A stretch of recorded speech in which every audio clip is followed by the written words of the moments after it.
Hi friends, welcome back to my channel Vihaan vlogs. ನಾನು ನಿಮ್ಮ ಶಿಲ್ಪ. ಹೇಗಿದ್ದೀರಾ ಎಲ್ಲರಿಗೂ ಕೃಷ್ಣ ಜನ್ಮಾಷ್ಟಮಿ ಶುಭಾಶಯಗಳು. ಎಲ್ಲರೂ ಹೇಗೆ ಆಚರಿಸ್ತಾ ಇದ್ದಾರೆ ಕೃಷ್ಣ ಜನ್ಮನ ಕಾಮೆಂಟ್ ಮಾಡಿ. ಇವತ್ತು ನಾನು ಕೃಷ್ಣನಿಗೆ ಮತ್ತು ಲಕ್ಷ್ಮೀ ದೇವಿಗೆ ನಾರಾಯಣನಿಗೆ ಇಷ್ಟವಾಗಿರೋ ಅವಲಕ್ಕಿನಲ್ಲಿ ಪ್ರಸಾದ ಮಾಡೋದು ಹೇಗೆ ಅಂತ ಹೇಳ್ಕೊಂಡು ತುಂಬ ಸುಲಭ, ತುಂಬ ಕಡಿಮೆ ಇಂಗ್ರೀಡಿಯೆಂಟ್ಸಲ್ಲೇ ಮಾಡ್ಬೋದು. ಮೊದಲಿಗೆ ನಾನು ಒಂದು ಕಪ್ ಬೆಲ್ಲ ತೊಗೊಂಡಿದ್ದೀನಿ.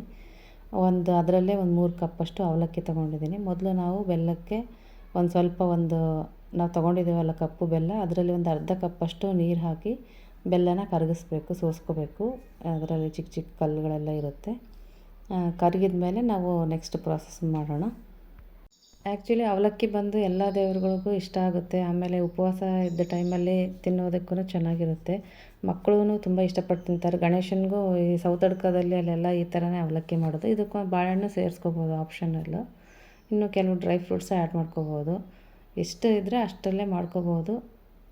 ಈಗ ನೋಡಿ ಬೆಲ್ಲ ಕರ್ಗೋಕ್ಕೆ ಬಂದಿದೆ ಆಲ್ಮೋಸ್ಟು. ನಾವಿದು ಸೋಸ್ಕೋಬೇಕು, ಯಾಕಂದರೆ ಬೆಲ್ಲದಲ್ಲಿ ಕಸ, ಚಿಕ್ಕ ಚಿಕ್ಕ ಕಲ್ಲೆಲ್ಲ ಇರುತ್ತೆ. ಇನ್ನೇನು ಕರಗ್ತು ಎಲ್ಲ ಬೆಲ್ಲ ಎಲ್ಲ ಚೆನ್ನಾಗಿ. ನಾವು ಇದನ್ನು ಒಂದು ಪಾತ್ರೆಗೆ ಸೋಸ್ಕೋಬೇಕಾಗುತ್ತೆ. ದಯವಿಟ್ಟು ಎಲ್ಲರೂ ನನ್ನ ಚಾನಲ್ನ ಲೈಕ್ ಮಾಡಿ, ಶೇರ್ ಮಾಡಿ, ಸಬ್ಸ್ಕ್ರೈಬ್ ಮಾಡಿ ಫ್ರೆಂಡ್ಸ್. ಎಲ್ಲ ನಿಮ್ಮ ಫ್ರೆಂಡ್ಸ್ ಆ್ಯಂಡ್ ಫ್ಯಾಮಿಲಿಗೆ ಸಜೆಸ್ಟ್ ಮಾಡಿ, ಎಲ್ಲರೂ ನನಗೆ ಸಪೋರ್ಟ್ ಮಾಡಿ ಅಂತ ಕೇಳ್ಕೊತಾ ಇದ್ದೀನಿ. ಇನ್ನೂ ಹೆಚ್ಚು ಹೆಚ್ಚು ರೆಸಿಪೀಸ್ ಮಾಡೋದಕ್ಕೆ ನನಗೆ ಎನ್ಕರೇಜ್ ಮಾಡಬೇಕು ಎಲ್ಲರೂ ನೀವು. ಈಗ ನೋಡಿ ನಮ್ಮ ಬೆಲ್ಲ ಎಲ್ಲ ಚೆನ್ನಾಗಿ ಕರಗಿದೆ. ನಾನು ಈಗ ಒಂದು ಕಡಾಯಿ ಇಟ್ಬಿಟ್ಟು ಅದರಲ್ಲಿ ಸೋಸ್ಕೋತಾ ಇದ್ದೀನಿ. ಇದು ಸ್ವಲ್ಪ ಕುದಿಯೋಕ್ಕೆ ಸ್ಟಾರ್ಟ್ ಆಗಬೇಕು. ನಾವು ಏಲಕ್ಕಿ ಪುಡಿ, ಒಂದು ಕಪ್ಪು ಕಾಯಿ ತುರಿ, ಇವಾಗ ನಾವು ಬೆಲ್ಲ ತೊಗೊಂಡಿದ್ದೀವಲ್ಲ ಅವಲಕ್ಕಿ ಬೆಲ್ಲ, ಅದೇ ಕಪ್ಪಲ್ಲಿ ಒಂದು ಕಪ್ಪು ಕಾಯಿ ತುರಿ ಇಟ್ಕೊಂಡಿದ್ದೀನಿ, ಹಸಿ ಕಾಯಿ ತುರಿ.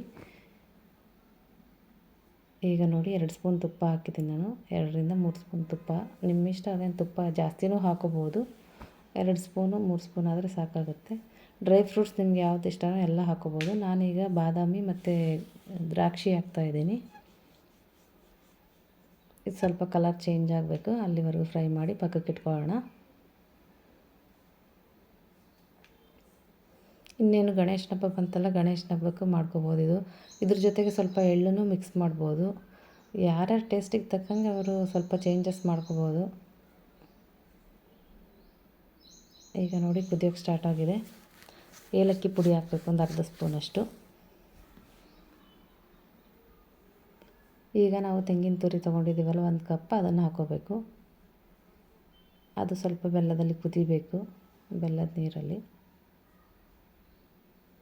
ಈಗ 1 ನಿಮಿಷ ಸ್ವಲ್ಪ ಬೇಯಕ್ಕೆ ಬಿಟ್ಬಿಡೋಣ.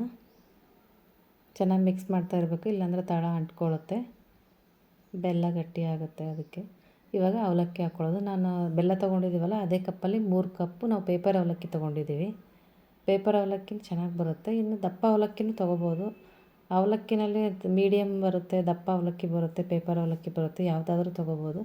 ನಾನು ಪೇಪರ್ ಅವಲಕ್ಕಿ ತೊಗೊಂಡಿದ್ದೀನಿ. ಈಗ ನಾವು ತುಪ್ಪದಲ್ಲಿ ಕರೆದಿಟ್ಕೊಂಡಿದ್ವಲ್ಲ ಬಾದಾಮಿ ಮತ್ತು ಕಿಸ್ಮಿಸ್, ಅದನ್ನು ಮಿಕ್ಸ್ ಮಾಡ್ಕೊತಾ ಇದ್ದೀನಿ.